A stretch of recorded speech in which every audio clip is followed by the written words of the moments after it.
श्री स्वामी समर्थ. मी मोहिनी विजय निंबाळकर तुमचं आपल्या यूट्यूब चॅनलमध्ये खूप खूप स्वागत आहे.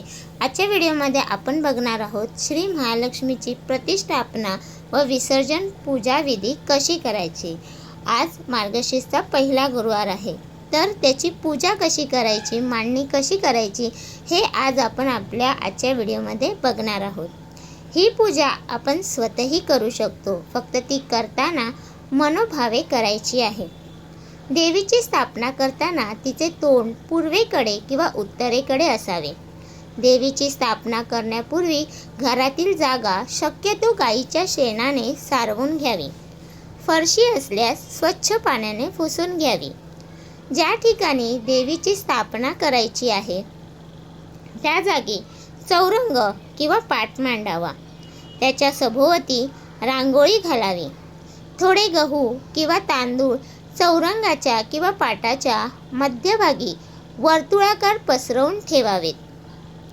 स्वच्छ घासलेल्या तांब्याचा एक तांब्या घ्यावा.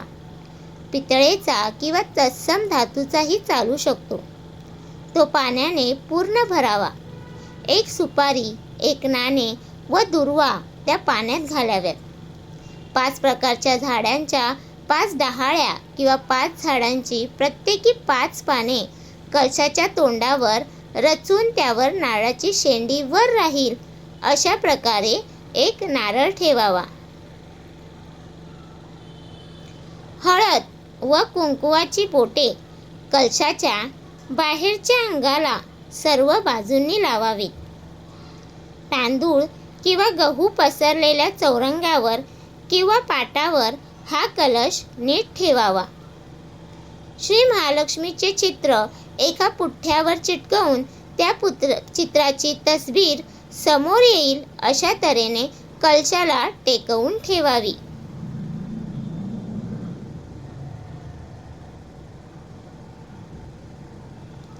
ओम केशवाय नमः, ओम नारायणाय नमः, ओम माधवाय नमः हा मंत्र स्वतःच म्हणून आचमन करावे. नंतर पळीने पाणी हातावर घेऊन ओम गोविंदाय नमः असे म्हणावे.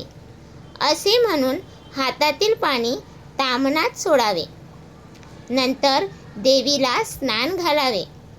हळदी कुंकू पुष्प वाहून देवी पुढे अगरबत्ती ओवाळावी. धूप दाखवून निरांजनाने ओवाळावे. देवीला नैवेद्य अर्पण करून झाल्यानंतर मनोभावे देवीची प्रार्थना करून मनात आपली काय इच्छा असेल ती सफल होण्याची विनंती करावी.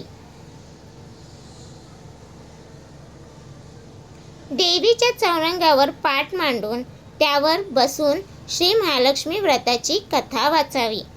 नंतर श्री महालक्ष्मी महात्म्य वाचावे. वाचताना किंवा दुसऱ्याकडून वाचून घेताना मन एकाग्र करावे.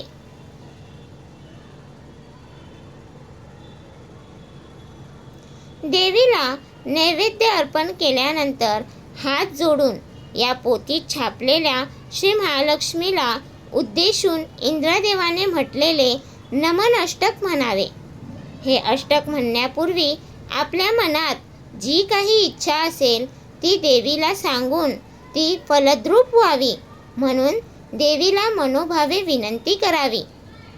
मग निरांजन ओवाळून आरती करावी.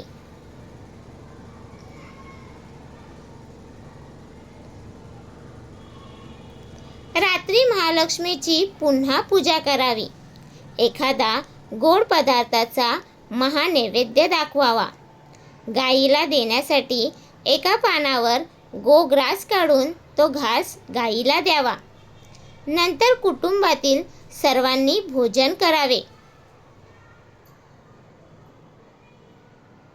दुसऱ्या दिवशी स्नान केल्यावर कलशातील डहाळ्या किंवा पाने वेगवेगळ्या 5 ठिकाणी ठेवावीत. कलशातील पाणी तुळशीत ओतावे. देवीची स्थापना केलेल्या जागी 3 वेळा हळदी कुंकू वाहून नमस्कार करावा.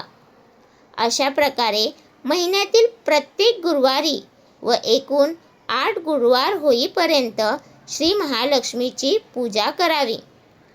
मार्गशीर्ष महिन्यातील पहिल्या गुरुवारपासून येणाऱ्या सर्व गुरुवारी हे व्रत करावे.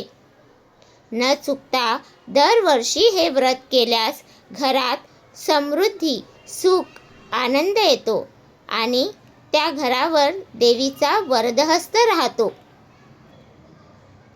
श्री लक्ष्मी देवाने पद्मपुराणात सांगितले आहे की जो माझे व्रत नित्य नेमाने करील तो सदैव सुखी समाधानी राहील.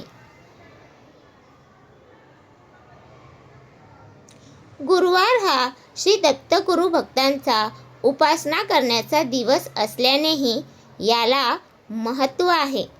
तर तुम्हाला हा माझा व्हिडिओ कसा वाटला प्लीज कमेंट करून नक्की सांगा. व्हिडिओ आवडला असेल तर लाईक करा, कमेंट करा आणि शेअर करायला विसरू नका. आणि तुम्ही अजूनपर्यंत आपल्या चॅनलला सबस्क्राईब केलं नसेल तर प्लीज जाऊन चॅनलला नक्की सबस्क्राईब करा, कारण आपल्या चॅनलवरती तुम्हाला आध्यात्मिक माहिती आणि स्वामी महाराजांचे व्हिडिओ बघायला भेटतात. तर भेटूया उद्या एका नवीन व्हिडिओसोबत. श्री स्वामी समर्थ.